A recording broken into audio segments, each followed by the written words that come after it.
ಇವತ್ತು ನಮ್ಮ ಜೊತೆಗಿದ್ದಾರೆ. ಅಶ್ವವೇಗ ನ್ಯೂಸ್ ಜೊತೆ ಅವರು ಮಾತನಾಡ್ತಾ ಇದ್ದಾರೆ.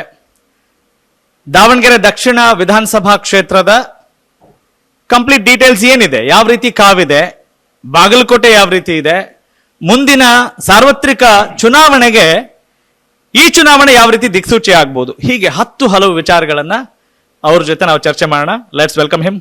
ಸರ್ ನಮಸ್ಕಾರ. ನಮಸ್ಕಾರ. ಹೇಗಿದ್ದೀರಿ ಸರ್? ಆರಾಮಿದ್ದೀರಿ? Absolutely fine, thank you. ಏನ್ ಸರ್ ಸ್ಟ್ರೆಸ್ಸೇ ಕಾಣ್ತಾ ಇಲ್ಲ? ಚುನಾವಣೆ ಅಂದ್ರೆ ಎಲ್ಲರೂ ಸಿಕ್ಕಾಪಟ್ಟೆ ಸ್ಟ್ರೆಸ್ಸು, ನಿದ್ದೆ ಇಲ್ಲ ಅಂತ ನೋಡಕ್ ನೀವು ಫ್ರೆಶ್ ಆಗಿ ಕಾಣ್ತಾ ಇದ್ರಿ. ಏನ್ ಸಮಾಚಾರ?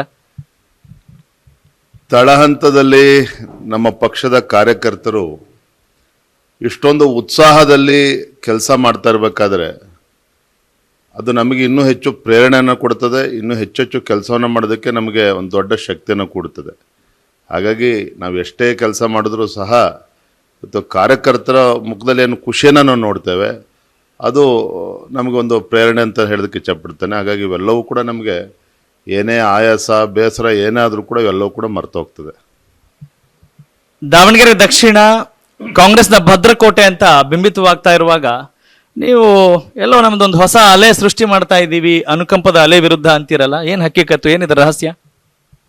ರಹಸ್ಯ ಏನು ಅಂತೇಳಿ ಬಿಚ್ಚಿಡೋದಕ್ಕಿಂತ ಬದಲಾಗಿ ಈ ರಾಜ್ಯದ ಮುಖ್ಯಮಂತ್ರಿಗಳು ವಿಧಾನಸೌಧ 3ನೇ ಮಹಡಿಯನ್ನು ಕೂಡ ಮರೆತು ಯಾವ ರೀತಿ ಬಾಗಲಕೋಟೆ ಮತ್ತು ದಾವಣಗೆರೆ ದಕ್ಷಿಣ ಕ್ಷೇತ್ರದ ಮಧ್ಯೆ ಪರದಾಡ್ತಾ ಇದ್ದಾರೆ, ನಿದ್ರೆಗೆಡ್ತಾ ಇದ್ದಾರೆ. ಇದು ನೋಡಿದ್ರೆ ಗೊತ್ತಾಗ್ತದೆ ಎರಡೂ ಕ್ಷೇತ್ರದಲ್ಲಿ ಮತದಾರರು ಕಾಂಗ್ರೆಸ್ ಪಕ್ಷವನ್ನು ಧಿಕ್ಕರಿಸುತ್ತಿದ್ದಾರೆ ಅನ್ನೋದು ಸ್ಪಷ್ಟವಾಗಿ ಗೋಚರ ಅವ್ರಿಗೆ ಆಗಿದೆ.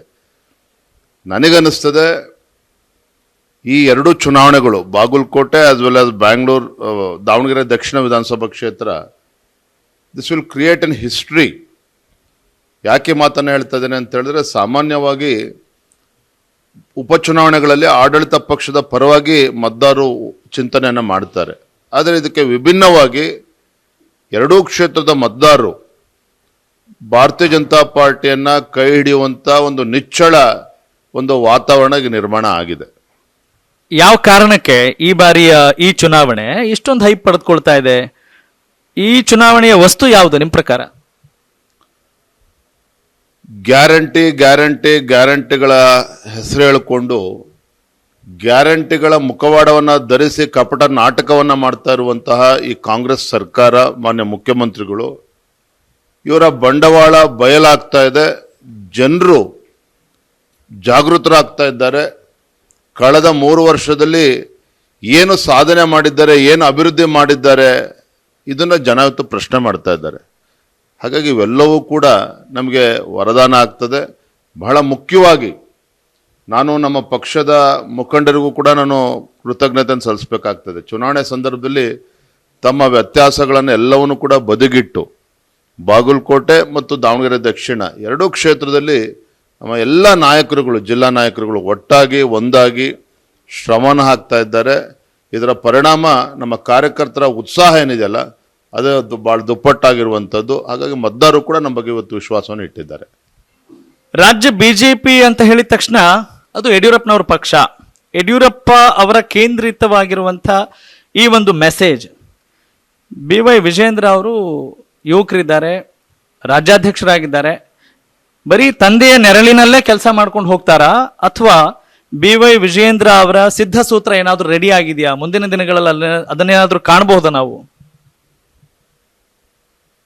ನಾನು ಯಡಿಯೂರಪ್ಪವ್ರ ಮಗ ಅಂತ ಹೇಳಿಕೊಳ್ಳೋದಕ್ಕೆ ನಂಗೆ ತುಂಬ ಹೆಮ್ಮೆ ಇದೆ. ಕಾರಣ ಏನು ಅಂತ ಹೇಳಿದ್ರೆ, ಇವತ್ತಿಗೂ ಕೂಡ ನಾನು ರಾಜ್ಯದ ಮೂಲೆ ಮೂಲೆಗಳಲ್ಲಿ ಪ್ರವಾಸವನ್ನು ಮಾಡಬೇಕಾದ್ರೆ ಕಾರ್ಯಕರ್ತರುಗಳು, ಮಹಿಳೆಯರು, ತಾಯಂದರು, ಹಿರಿಯರು ನಮ್ಮ ಯಡಿಯೂರಪ್ಪನವ್ರ ಮಗ ಅಂತೇಳಿ ಭಾಳ ಹೆಮ್ಮೆಯಿಂದ, ಭಾಳ ಪ್ರೀತಿಯಿಂದ ನನ್ನನ್ನು ಸ್ವಾಗತ ಮಾಡ್ತಾರೆ. ಅದ್ರ ಬಗ್ಗೆ ನನಗೆ ಹೆಮ್ಮೆ ಇದೆ. ನಮ್ಮ ರಾಷ್ಟ್ರೀಯ ನಾಯಕರು, BJP ಒಂದು ರಾಷ್ಟ್ರೀಯ ಪಕ್ಷ, ಇಷ್ಟೆಲ್ಲ ಹಿರಿಯರ ನಡುವೆಯೂ ಸಹ ನನಗೆ ಇವತ್ತು ಅವಕಾಶನ ಮಾಡಿಕೊಟ್ಟಿದ್ದಾರೆ ಅಂತ ಹೇಳಿದ್ರೆ, ಆಲೋಚನೆ ಮಾಡಿ ಇವತ್ತು ಅವಕಾಶನ ಮಾಡಿಕೊಟ್ಟಿದ್ದಾರೆ.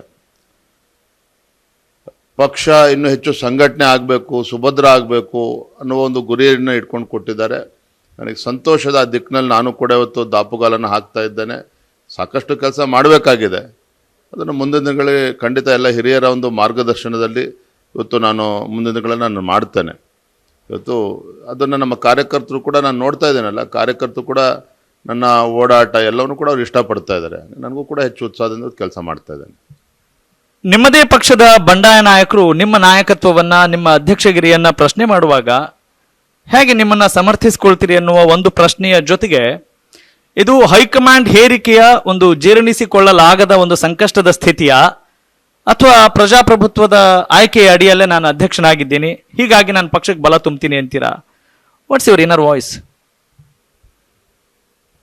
ಇಷ್ಟೆಲ್ಲ ಹಿರಿಯರು ಪಕ್ಷದಲ್ಲಿ ಇದ್ದಾಗ, ಸಮರ್ಥರಿದ್ದಾಗ, ಪಕ್ಷದ ವರಿಷ್ಠರು ನನಗೆ ಅವಕಾಶನ ಮಾಡಿಕೊಟ್ಟಿದ್ದಾರೆ, ದೊಡ್ಡ ಜವಾಬ್ದಾರಿಯನ್ನು ಕೊಟ್ಟಿದ್ದಾರೆ. ರಾಜ್ಯದ ಅಧ್ಯಕ್ಷ ಅಂತ ಹೇಳಿದ್ರೆ it's not A luxury, it's a responsibility.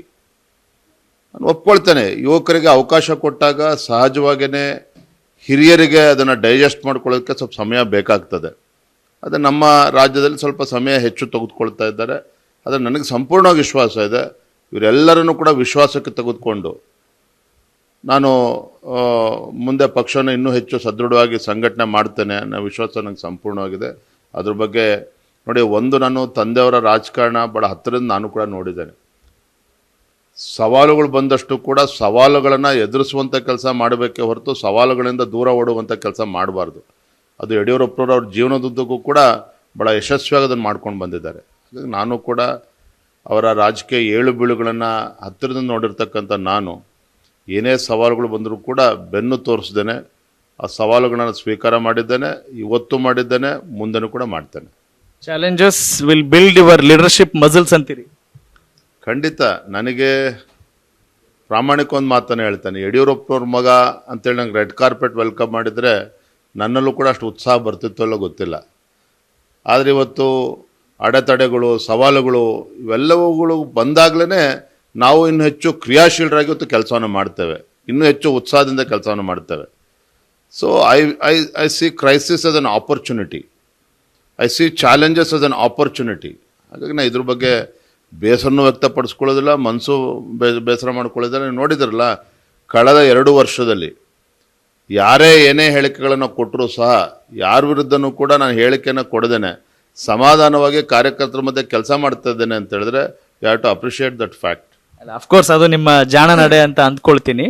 ಈಗ ಅಪೋನೆಂಟ್ ಲೀಡರ್ಸ್ ಹೇಳಿದ್ರೆ ಓಕೆ ಸರ್, ಆದ್ರೆ ನಿಮ್ಮ ಪಕ್ಷದ ನಾಯಕರೇ ನೀವು ಕಾಂಗ್ರೆಸ್ನ ಕೆಲ ಲೀಡರ್ಸ್ ಜೊತೆ ಹೊಂದಾಣಿಕೆ ರಾಜಕೀಯ ಮಾಡ್ತೀರಿ, ಹಾಗಾಗಿ ಈ ಸರ್ಕಾರದ ವಿರುದ್ಧ ಅವರು ಮೃದು ಧೋರಣೆ ತಾಳ್ತಾ ಇದ್ದಾರೆ ಅನ್ನೋ ಮಾತಿಗೆ ನೀವು ಮೌನವಾಗಿದ್ರೆ ಸರಿನಾ? ಅಡ್ಜಸ್ಟ್ಮೆಂಟ್ ಪಾಲಿಟಿಕ್ಸ್ ನನ್ನ ಡಿಕ್ಷನರಿನಲ್ಲೇ ಅದಿಲ್ಲ. ಯಾಕೆ ಅಂತ ಹೇಳಿದರೆ ಯಡಿಯೂರಪ್ಪನವರು, ಅನಂತಕುಮಾರ್ ಅವರು, ಪಕ್ಷದ ಅನೇಕ ಹಿರಿಯರು ಅವಿರತ ಪರಿಶ್ರಮದಿಂದ ಭಾರತೀಯ ಜನತಾ ಪಾರ್ಟಿ ಒಂದು ಭದ್ರ ಬುನಾದಿಯನ್ನು ಹಾಕುವಂಥ ಕೆಲಸ ಮಾಡಿದ್ದಾರೆ. ನಾನು ಪಕ್ಷದ ಹಿರಿಯರಿಷ್ಟು ಒಳ್ಳೆ ಜವಾಬ್ದಾರಿಯನ್ನು ಕೊಟ್ಟಿರುವಂಥ ಸಂದರ್ಭದಲ್ಲಿ ಅಡ್ಜಸ್ಟ್ಮೆಂಟ್ ಪಾಲಿಟಿಕ್ಸ್ ಮಾಡಿಕೊಂಡು ನಮ್ಮ ಕಾರ್ಯಕರ್ತರಿಗೆ ಅಪಮಾನ ಮಾಡ್ತಕ್ಕಂಥ ವ್ಯಕ್ತಿ ನಾನಲ್ಲ. I am the last person. ಹಾಗಾಗಿ ಯಾರೇನೇ ಹೇಳಿಕೆಗಳನ್ನ ಕೊಡ್ತಕ್ಕಂಥದ್ದು ನಾನು ಅದ್ರ ಬಗ್ಗೆ ತಲೆ ಕೆಡಿಸ್ಕೊಳ್ಳೋದಿಲ್ಲ. ನನ್ನ ಕಾನ್ಷಿಯಸ್ಸು ಕೂಡ ಅದಕ್ಕೆ ಪರ್ಮಿಟ್ ಮಾಡೋದಿಲ್ಲ. ಯಡಿಯೂರಪ್ಪನವರು ಕೂಡ ಅವ್ರ ಜೀವನದಲ್ಲಿ ಯಾವತ್ತೂ ಕೂಡ ಅಡ್ಜಸ್ಟ್ಮೆಂಟ್ ರಾಜಕಾರಣ ಮಾಡೂ ಕೂಡ ಗೊತ್ತಿಲ್ಲ. ನಾನು ಅವ್ರ ಮಗನಾಗಿ ನಾನು ಕೂಡ ಅದಕ್ಕೆ ಅವಕಾಶವನ್ನು ನೀಡೋದಿಲ್ಲ. ಭಾರತೀಯ ಜನತಾ ಪಕ್ಷದ ಯುವ ನೇತಾರರಾಗಿದ್ದೀರಿ, the youngest state president in the history of Karnataka BJP ಅಂತ ನಾವೆಲ್ಲ ಕರಿತೀವಿ ನಿಮ್ಮನ್ನ. ಆದರೆ ಎಲ್ಲೋ ಆ ಬಿಜೆಪಿಯ ಧೋರಣೆ ಇನ್ನೂ ಹಳೇದಾಗಿದೆ. ಇವತ್ತಿನ ಮಾಡರ್ನ್ ವೋಟರ್ಸ್ ಆಗಿರ್ಬೋದು ಅಥವಾ ಜೆನ್ಸಿ ವೋಟರ್ಸ್ ಅವರು ಉದ್ಯೋಗದ ಬಗ್ಗೆ ಜಾಸ್ತಿ ತಲೆ ಕೆಡಿಸ್ಕೊಳ್ತಾರೆ. ಹೀಗಾಗಿ ಬರೀ ನಾವು ಹಿಂದುತ್ವದ ಭಾವನೆಯನ್ನ ಬಿತ್ತಿ ಅವರ ಮತಗಳನ್ನು ತೆಗೆದುಕೊಳ್ಳೋಕೆ ಆಗಲ್ಲ ಅನ್ನುವವರಿಗೆ ನಿಮ್ಮ ಮಾತೇನು? ನರೇಂದ್ರ ಮೋದಿಜಿಯವರ ಕಳೆದ 11 ವರ್ಷದ ಆಡಳಿತ ವೈಖರಿಯನ್ನು ತಾವು ಗಮನಿಸಿದ್ದೆ ಆದರೆ ಪ್ರಶ್ನೆ ತಾವು ಕೇಳ್ತಾ ಇರಲಿಲ್ಲ. ನರೇಂದ್ರ ಮೋದಿಜಿಯವರು ಏನು ಹೇಳ್ತಾರೆ? ಸಬ್ಕಾ ಸಾಥ್, ಸಬ್ಕಾ ವಿಕಾಸ್, ಸಬ್ಕಾ ವಿಶ್ವಾಸ್ और ಸಬ್ಕಾ ಪ್ರಯಾಸ್. ಮತ್ತು ಕಳೆದ 11 ವರ್ಷದ ಅವರು ನೋಡಿ ಯಾವ ರೀತಿ ದೇಶವನ್ನು ಮುನ್ನಡೆಸ್ತಾ ಇದ್ದಾರೆ. ಕೇವಲ ಭಾಷಣಗಳನ್ನು ಮಾಡಿದರೆ ಇವತ್ತು ಭಾರತ ಜಗತ್ತಿನ 4ನೇ ದೊಡ್ಡ ಆರ್ಥಿಕ ಶಕ್ತಿ ಆಗೋದಕ್ಕೆ ಸಾಧ್ಯ ಇರಲಿಲ್ಲ. ಇವತ್ತು ಯಾವ ರೀತಿ ಅಭಿವೃದ್ಧಿ ಕೆಲಸ ಕಾರ್ಯಗಳನ್ನು ಮಾಡ್ತಾ ಇದ್ದಾರೆ, ಯಾವ ರೀತಿ ಸ್ಕಿಲ್ ಡೆವಲಪ್ಮೆಂಟ್ಗೆ ಒತ್ತನ್ನು ನೀಡ್ತಾ ಇದ್ದಾರೆ. So Modiji is a role model to the entire country. ಹಾಗಾಗಿ ಮುಂದೆ ಯಾವ BJP ರೂಲ್ಸ್ ಇಡ್ಸಿರೋದು, ಮುಂದೆ ಕರ್ನಾಟಕದಲ್ಲಿ BJP ಸರ್ಕಾರ ಬಂದಾಗಲೂ ಸಹ ನಾವು ಕೂಡ ಅದೇ ರೋಲ್ ಮಾಡೆಲನ್ನೇ ಫಾಲೋ ಮಾಡುವಂಥದ್ದು.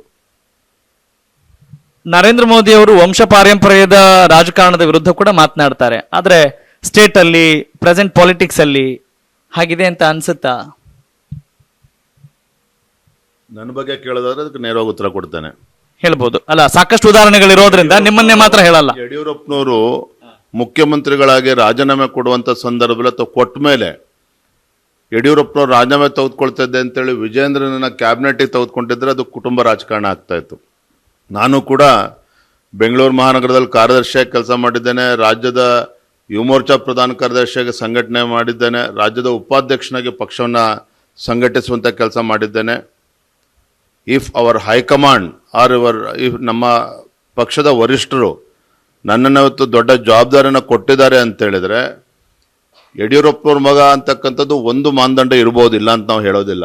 ಆದರೆ ಬೇರೆ ಎಲ್ಲ ಉಪಚುನಾವಣೆಗಳು ನಾವು ಮಾಡಿರ್ತಕ್ಕಂಥ ಕೆಲಸಗಳು, ಸಂಘಟನೆ ಇವೆಲ್ಲವನ್ನು ಕೂಡ ಗಣನೆಗೆ ತೆಗೆದುಕೊಂಡು ಪಕ್ಷದ ಜವಾಬ್ದಾರಿಯನ್ನು ಕೊಟ್ಟಿದ್ದಾರೆ. ನಾನು ಆಗಲೇ ಹೇಳಿದಾಗೆ ಕುಟುಂಬ ರಾಜಕಾರಣ ನರೇಂದ್ರ ಮೋದಿಜಿ ಯಾವತ್ತೂ ಕೂಡ ಅದನ್ನು ವಿರೋಧಿಸ್ಕೊಂಡೇ ಬಂದಿದ್ದಾರೆ. ಆ ಥರ ಇದ್ದಿದ್ರೆ ನಾನು ಅವತ್ತೇ ಕ್ಯಾಬಿನೆಟ್ ತೆಗೆದುಕೊಳ್ತಾ ಇದ್ರು. ಹಾಗಾದ್ರೆ ಪ್ರಸ್ತುತ ದಾವಣಗೆರೆ ದಕ್ಷಿಣ ಉಪಸಮರದಲ್ಲಿ ನೀವು ನಿಮ್ಮ ಎದುರಾಳಿಯ ಕುಟುಂಬ ರಾಜಕಾರಣದ ವಿರುದ್ಧ ಧ್ವನಿ ಎತ್ತೀರಾ, ಎತ್ತಲ್ವಾ? ಕ್ಷೇತ್ರದ ಮತದಾರ ಅದನ್ನು ಚರ್ಚೆ ಮಾಡ್ತಾ ಇದ್ದಾರೆ. ಕ್ಷೇತ್ರದ ಮತದಾರರು ಇವತ್ತು ಜಾಗೃತರಾಗಿದ್ದಾರೆ. ಈ ಎಲ್ಲ ಅಂಶಗಳು ಕೂಡ ಜನಸಾಮಾನ್ಯರು ಚರ್ಚೆ ಮಾಡ್ತಾ ಇದ್ದಾರೆ. ಇದೆಲ್ಲದರ ಆಧಾರದ ಮೇಲೆನೆ ನಾವಿವತ್ತು ಇಷ್ಟು ನೆಮ್ಮದಿಯಾಗಿ ಇವತ್ತು ನಿಮ್ಮ ಜೊತೆಲಿ ಕೂತಿದ್ದೇವೆ ಅಂತ ಹೇಳಿದ್ರೆ, ಇಷ್ಟೊಂದು ವಿಶ್ವಾಸದಲ್ಲಿ ಕೂತಿದ್ದೇವೆ ಅಂತ ಹೇಳಿದ್ರೆ, ಒಂದು ನಮ್ಮ ಕಾರ್ಯಕರ್ತರ ಶ್ರಮ, ಮತ್ತೊಂದು ಮತದಾರರು ನಮ್ಮ ಬಗ್ಗೆ ಇಟ್ಟಿರ್ತಕ್ಕಂಥ ವಿಶ್ವಾಸ, ಇವೆರಡೂ ಕೂಡ ನಮಗೆ ವಿಜಯದ ಶ್ರೀರಕ್ಷಣೆ ತಂದು ಕೊಡ್ತದೆ ಅನ್ನುವ ಅಚಲವಾಗಿರೋಂಥ ವಿಶ್ವಾಸದಿಂದ ನಾನು ಕೂತಿದ್ದೇನೆ. ನೀವು ಈ ಚುನಾವಣೆಯನ್ನ ಬರೀ ಕಾಂಗ್ರೆಸ್ನ ವಿರುದ್ಧ ಸೆಣಸಾಡ್ತಾ ಇಲ್ಲ, ಶಾಮನೂರು ಸಾಮ್ರಾಜ್ಯದ ವಿರುದ್ಧ ಸೆಣಸಾಡ್ತಾ ಇದ್ದೀರಿ. ಹೀಗಿರುವಾಗ what is the toughest challenge you are facing now at present? ಯಾವುದು ನಿಮಗೆ ಕಠಿಣ ಸವಾಲು? ನಾನಿವತ್ತು ಶಾಮನೂರು ಕುಟುಂಬದ ವಿರುದ್ಧ ಸೆಣಸಾಡ್ತಾ ಇಲ್ಲ. ಕ್ಷೇತ್ರದ ಮತದಾರರು ಬದಲಾವಣೆಯನ್ನು ಬಯಸ್ತಾ ಇದ್ದಾರೆ. ಇವತ್ತು ರಾಜಕಾರಣದಲ್ಲಿ ಸುಧಾರಣೆ ಆಗಬೇಕು ಅಂತ ಅವ್ರು ಬಯಸ್ತಾ ಇದ್ದಾರೆ. ದಾವಣಗೆರೆ ಜಿಲ್ಲೆ ಅಭಿವೃದ್ಧಿ ಆಗಬೇಕು ಅಂತೇಳಿ ಅವ್ರು ಬಯಸ್ತಾ ಇದ್ದಾರೆ. ದಾವಣಗೆರೆ ಜಿಲ್ಲೆ ರಾಜಕಾರಣ ಒಂದು ಕುಟುಂಬದ ಕಪಿಮುಷ್ಟಿಯಲ್ಲಿ ಇರಬಾರ್ದು ಅನ್ನೋದನ್ನ ಮತದಾರರು ಇವತ್ತು ಬಯಸ್ತಾ ಇದ್ದಾರೆ. ಹಾಗಾಗಿ ನಾನೊಬ್ಬ ರಾಜ್ಯದ ಅಧ್ಯಕ್ಷನಾಗಿ ನಾನು ಕರ್ತವ್ಯ ಮಾಡ್ತಾ ಇದ್ದೇನೆ ವಿನಃ ಈ ಕ್ಷೇತ್ರ ಮುಂದೆ ಏನಾಗಬೇಕು ಮತದಾರರು ತೀರ್ಮಾನ ಮಾಡ್ತಾರೆ, ಅದು ನಮ್ಮ ಪರವಾಗಿ ಮಾಡ್ತಾರೆ. ಮುಂಬರುವ ಮೇ 4ನೇ ತಾರೀಕು ಈ ಚುನಾವಣೆಯ ಫಲಿತಾಂಶ ಪ್ರಕಟ ಆಗುತ್ತೆ. ಆ ಫಲಿತಾಂಶದ ಹೊಣೆಗಾರಿಕೆ BY ವಿಜೇಂದ್ರ ಅವರದ್ದ ಅಥವಾ ಲೋಕಲ್ ಫ್ಯಾಕ್ಟರ್ಸ್ ಡಿಸೈಡ್ ಮಾಡೋದು? ನಾವೆಲ್ಲ ಸಾಮೂಹಿಕ ನಾಯಕತ್ವದಲ್ಲಿ ಚುನಾವಣೆಯನ್ನು ಎದುರಿಸಿದ್ದೇವೆ. ರಾಜ್ಯದ ಅಧ್ಯಕ್ಷನಾಗಿ Bagalkote as well as Davanagere ಎರಡರ ಸಂಪೂರ್ಣ ಜವಾಬ್ದಾರಿಯನ್ನು ತೆಗೆದುಕೊಂಡಿದ್ದೇನೆ. ಏನೇ ಆದರೂ ಕೂಡ ನಾವೆಲ್ಲರೂ ಕೂಡ ಒಟ್ಟಿಗೆ ಜವಾಬ್ದಾರಿಯನ್ನು ಸ್ವೀಕಾರ ಮಾಡ್ತೇವೆ. HD ಕುಮಾರಸ್ವಾಮಿ ಅವರು ಮಾಜಿ ಮುಖ್ಯಮಂತ್ರಿಗಳು, ಕೇಂದ್ರ ಸಚಿವರು, ಈಗ ನಿಮ್ಮ ಜೊತೆ ಕೈ ಜೋಡಿಸಿದ್ದಾರೆ. ಇದು ಅವಕಾಶವಾದಿ ರಾಜಕಾರಣವಾ, ಬಿಜೆಪಿಗೆ ಅನಿವಾರ್ಯವಾ, JDSಗೆ ಅನಿವಾರ್ಯವಾ? ಮುಂದಿನ ದಿನಗಳಲ್ಲಿ ನಿಮ್ಮ ದೂರದೃಷ್ಟಿ ಹೇಗಿದೆ? ಮುಂದೆ ಏನಾಗಬೇಕು ನಮ್ಮ ಪಕ್ಷದ ವರಿಷ್ಠರು ತೀರ್ಮಾನ ಮಾಡ್ತಾರೆ. ಆದರೆ ಒಂದು ನಮಗೆ ಸಂತೋಷ ಇದೆ, ಮಾಜಿ ಪ್ರಧಾನಮಂತ್ರಿಗಳು HD ದೇವೇಗೌಡಜಿಯವರು ಕೇಂದ್ರದಲ್ಲಿ ನರೇಂದ್ರ ಮೋದಿಜಿಯವರ ಕೈಯನ್ನು ಬಲಪಡಿಸಬೇಕು, ದೇಶ ಅಭಿವೃದ್ಧಿ ಆಗಬೇಕು, ಈ ಒಂದು ಇಚ್ಛಾಶಕ್ತಿಯನ್ನು ಇಟ್ಕೊಂಡು NDA ಕೂಟಕ್ಕೆ ಬೆಂಬಲ ನೀಡಿದ್ದಾರೆ. He is also part of NDA. ಹಾಗಾಗಿ ಯಾರು ಅನಿವಾರ್ಯ ಹೌದು ಅಲ್ಲ ಇವೆಲ್ಲವೂ ಕೂಡ ಚರ್ಚೆ ಅಪ್ರಸ್ತುತ. ಇವತ್ತು ನರೇಂದ್ರ ಮೋದಿಯವರ ಕೈ ಬಲಪಡಿಸೋಕೆ ಅವರು ಕೂಡ ಮುಂದೆ ಬಂದಿದ್ದಾರೆ, ಅದು ನಾವು ಸ್ವಾಗತ ಮಾಡಿದ್ದೇವೆ. ನಮ್ಮದೊಂದು ರಾಷ್ಟ್ರೀಯ ಪಕ್ಷ, ರಾಷ್ಟ್ರೀಯ ನಾಯಕರು ಏನು ನಮಗೆ ಸೂಚನೆ ನೀಡ್ತಾರೆ ಅದನ್ನು ಪಾಲನೆ ಮಾಡ್ತಕ್ಕಂಥದ್ದು ನಮ್ಮ ಕರ್ತವ್ಯ. ಭಾರತೀಯ ಜನತಾ ಪಕ್ಷದ ಅಭ್ಯರ್ಥಿ ಶ್ರೀನಿವಾಸ ದಾಸ ಕರಿಯಪ್ಪ ಅವರ ಸ್ಟ್ರೆಂತ್ ಏನು? ಯಾಕಾಗಿ ಈ ಕ್ಷೇತ್ರದ ಜನತೆ ಅವರನ್ನು ಆಯ್ಕೆ ಮಾಡಬೇಕು ಅಂತೀರಿ? ಜನರ ಮನಸ್ಸಿನಲ್ಲಿರುವಂಥದ್ದು ಯಾಕೆ ಅವರು ಶ್ರೀನಿವಾಸ ದಾಸ ಕರಿಯಪ್ಪನ ಒಲವನ್ನು ತೋರಿಸ್ತಾ ಇದ್ದಾರೆ ಅಂತ ಹೇಳಿದ್ರೆ, ಆಗರ್ಭ ಶ್ರೀಮಂತರಿಗಿಂತ ಜನಪ್ರತಿನಿಧಿ ಹೇಗಿರಬೇಕು ಅಂತ ಹೇಳಿದ್ರೆ, ಆಗರ್ಭ ಶ್ರೀಮಂತನಿಗಿಂತ ಹೃದಯ ಶ್ರೀಮಂತಿಕೆ ಇರ್ತಕ್ಕಂಥ ಒಬ್ಬ ಸಾಮಾನ್ಯ ವ್ಯಕ್ತಿ ನಮ್ಮ ಶಾಸಕರು ಆಗಬೇಕು ಅನ್ನೋದನ್ನು ಅವ್ರು ಬಯಸ್ತಾ ಇದ್ದಾರೆ. ಹಾಗಾಗಿ ನಾನು ಕೂಡ ಅವರ ವ್ಯಕ್ತಿತ್ವವನ್ನು ಕೂಡ ಇಷ್ಟಪಟ್ಟಿದ್ದೇನೆ. ಜನಸಾಮಾನ್ಯರು ಕೂಡ ಅದನ್ನು ಅವ್ರನ್ನ ಒಪ್ಕೊಂಡಿದ್ದಾರೆ. ಒಬ್ಬ ಹಮಾಲಿ ಮಾಡ್ತಕ್ಕಂಥ ಒಬ್ಬ ಕಡು ಕುಟುಂಬದಿಂದ ಜನಿಸಿರ್ತಕ್ಕಂಥ ಶ್ರೀನಿವಾಸ್ ಕರಿಯಪ್ಪನವರು is one of the best candidate. ಇದನ್ನು ಜನ ಮಾತನಾಡ್ತಾ ಇದ್ದಾರೆ ಇವತ್ತು. ಬಾಗಲಕೋಟೆ ಚುನಾವಣೆ ಹೇಗೆ ಅನಿಸ್ತು? ಅಲ್ಲೂ ಕೂಡ ಭೇಟಿ ಕೊಟ್ಟಿದ್ರಿ, ದಾವಣಗೆರೆಯಲ್ಲೂ ಕೂಡ ಇದ್ದೀರಿ. ಏನ್ ಡಿಫ್ರೆನ್ಸ್ ನೋಡ್ತಾ ಇದ್ರಿ ಅಥವಾ ಏನ್ ಸಾಮ್ಯತೆಗಳನ್ನ ತಾವು ಕಾಣ್ತಾ ಇದ್ರಿ? ಬಾಗಲಕೋಟೆ ಮತ್ತು ದಾವಣಗೆರೆ ದಕ್ಷಿಣ ಎರಡೂ ಕೂಡ ಸಿಂಪತಿ ಫ್ಯಾಕ್ಟರ್ ಮೇಲೆ ಕಾಂಗ್ರೆಸ್ ಪಕ್ಷ ತನ್ನ ಚುನಾವಣೆಯನ್ನು ಎದುರಿಸ್ತಾ ಇದ್ದಾರೆ. ಎರಡು ಕಡೆ ಕಾಮನ್ ಫ್ಯಾಕ್ಟರ್ ಕಾಂಗ್ರೆಸ್ಸಿಗೆ ಏನು ಅಂತ ಹೇಳಿದ್ರೆ ಗ್ಯಾರಂಟಿಗಳ ಆಧಾರದ ಮೇಲೆ ಚುನಾವಣೆ ಗೆಲ್ಲಬೇಕು ಅಂತ ಹೊರಟಿದ್ದಾರೆ. ಎರಡು ಕಡೆ ಮತ್ತೊಂದು ಕಾಮನ್ ಫ್ಯಾಕ್ಟರ್ ಏನು ಅಂತ ಹೇಳಿದ್ರೆ ಹಣ ಅಧಿಕಾರದ ದುರ್ಬಳಕೆ ಮಾಡ್ಕೊಂಡು ಚುನಾವಣೆ ಗೆಲ್ಬೋದು ಅನ್ನುವ ಭ್ರಮೆನಲ್ಲಿ ಇವತ್ತು ಕಾಂಗ್ರೆಸ್ ಪಕ್ಷದವರು ಕಾಂಗ್ರೆಸ್ ಸರ್ಕಾರ ಇದೆ. ಆದರೆ ಇದು ಎಲ್ಲವನ್ನು ಕೂಡ ಗಾಳಿಗೆ ತೂರಿ ಮತದಾರರು ನಮಗೆ ಆಶೀರ್ವಾದನ ಮಾಡ್ತಾರೆ. ಡಾಕ್ಟರ್ ವೀರಣ್ಣ ಚರಂತಿಮಠ ಅವರು ಕೂಡ ಅಲ್ಲಿ ಗೆಲ್ತಾರೆ, ಒಬ್ಬ ಸಜ್ಜನ ರಾಜಕಾರಣಿ. ಇಲ್ಲೂ ಕೂಡ ನಮ್ಮ ಶ್ರೀನಿವಾಸ್ ದಾಸ್ ಕರಿಯಪ್ಪನವರ ಒಂದು ಐತಿಹಾಸಿಕ ಗೆಲುವು ಈ ಬಾರಿ ಆಗ್ತದೆ. 5 ಗ್ಯಾರಂಟಿ ಯೋಜನೆಗಳು ಬಡವರು ಮತ್ತು ಮಹಿಳೆಯರನ್ನ ತಮ್ಮತ್ತ ಸೆಳೆಯುವ ನಿಟ್ಟಿನಲ್ಲಿ, ಮತಗಳನ್ನ ತಮ್ಮತ್ತ ಕ್ರೋಢೀಕರಿಸಿಕೊಳ್ಳುವ ನಿಟ್ಟಿನಲ್ಲಿ ಕಾಂಗ್ರೆಸ್ ಎಲ್ಲೋ ಮುಂದಿದೆ ಅಂತ ಅನ್ಸಿದ್ಯಾ ನಿಮಗೆ? ಜನರ ಉತ್ತರ ಕೊಡ್ತಾರಲ್ಲ ನಾಡಿದ್ದು 9ನೇ ತಾರೀಕು. ಎಸ್, ಕೊನೆಯದಾಗಿ ಈ ಕ್ಷೇತ್ರದ ಮತದಾರರಿಗೆ ನಿಮ್ಮ ಮಾತೇನು? ದಾವಣಗೆರೆ ದಕ್ಷಿಣ ಕ್ಷೇತ್ರದ ಪ್ರಜ್ಞಾವಂತ ಮತದಾರರಲ್ಲಿ ನಾನು ಕೈ ಜೋಡಿಸಿ ತಮ್ಮೆಲ್ಲರೂ ಕೂಡ ವಿನಂತಿಯನ್ನು ಮಾಡುವಂಥದ್ದು, ಒಬ್ಬ ಸಾಮಾನ್ಯ ವ್ಯಕ್ತಿಗೆ ಭಾರತೀಯ ಜನತಾ ಪಾರ್ಟಿ ಈ ಚುನಾವಣೆಯಲ್ಲಿ ಅವಕಾಶನ ಮಾಡಿಕೊಟ್ಟಿದ್ದೇವೆ. ಕಾಂಗ್ರೆಸ್ ಪಕ್ಷದ ಆಸೆ ಆಮಿಷಗಳಿಗೆ ಬಲಿಯಾಗದೇನೆ ಜಾಗೃತರಾಗಿ ತಾವೆಲ್ಲರೂ ಕೂಡ ವರ್ತನೆ ಮಾಡಬೇಕು. ನಮ್ಮ ಅಭ್ಯರ್ಥಿ ಆಗಿರುವಂಥ ಶ್ರೀನಿವಾಸ್ ದಾಸ್ ಕರಿಯಪ್ಪ ಅವರಿಗೆ ತಮ್ಮ ಸಂಪೂರ್ಣ ಆಶೀರ್ವಾದ ಬೆಂಬಲವನ್ನು ತಾವು ನೀಡಬೇಕು ಅನ್ನುವ ವಿನಂತಿಯನ್ನು ತಮ್ಮ ಮುಖೇನ ನಾನು ಮಾಡ್ತಾ ಇದ್ದೇನೆ. ಈ 2 ಕ್ಷೇತ್ರಗಳಲ್ಲಿ ಅತಿ ಹೆಚ್ಚು ವಿಶ್ವಾಸ ಯಾವ ಕ್ಷೇತ್ರದ ಮೇಲಿದೆ? ಬಾಗಲಕೋಟೆ ಅಥವಾ ದಾವಣಗೆರೆ? ನಾನು ತಮ್ಗೆ ಹೇಳಿದ್ರೆ ಉತ್ಪ್ರೇಕ್ಷೆ ಅನಿಸ್ಬೋದು. ನನಗೆ ಇವತ್ತು ಲೆಕ್ಕಾಚಾರ ಮಾಡ್ತಾ ಇರುವಂಥದ್ದು ಯಾವ ಕ್ಷೇತ್ರ ಹೆಚ್ಚು ಲೀಡನ್ನು ಕೊಡ್ತದೆ, ಇದನ್ನು ನಾವು ಚರ್ಚೆ ಮಾಡ್ತಾ ಇದ್ದೇವೆ. Thank you. Thanks for joining us. ಸ್ನೇಹಿತರೆ, ಇದು ಭಾರತೀಯ ಜನತಾ ಪಕ್ಷದ ಯುವ ಅಧ್ಯಕ್ಷರು BY ವಿಜಯೇಂದ್ರ ಅವರ ಒಂದು ಆತ್ಮವಿಶ್ವಾಸದ ಮಾತು. ಆದ್ರೆ ಅಶ್ವವೇಗ ನ್ಯೂಸ್ ಕಳಕಳಿ ಕಾಳಜಿ ಏನು ಅಂತ ಹೇಳಿದ್ರೆ ಪ್ರಜ್ಞಾವಂತಿಕೆಯಿಂದ, ಪ್ರಬುದ್ಧತೆಯಿಂದ ಮತದಾನ ಮಾಡಿ. ವಿಡಿಯೋ ಜರ್ನಲಿಸ್ಟ್ ಶಿವಮೂರ್ತಿ ಜೊತೆ ರಾಘವ ಸೂರ್ಯ, ಅಶ್ವವೇಗ ನ್ಯೂಸ್, ದಾವಣಗೆರೆ ದಕ್ಷಿಣ.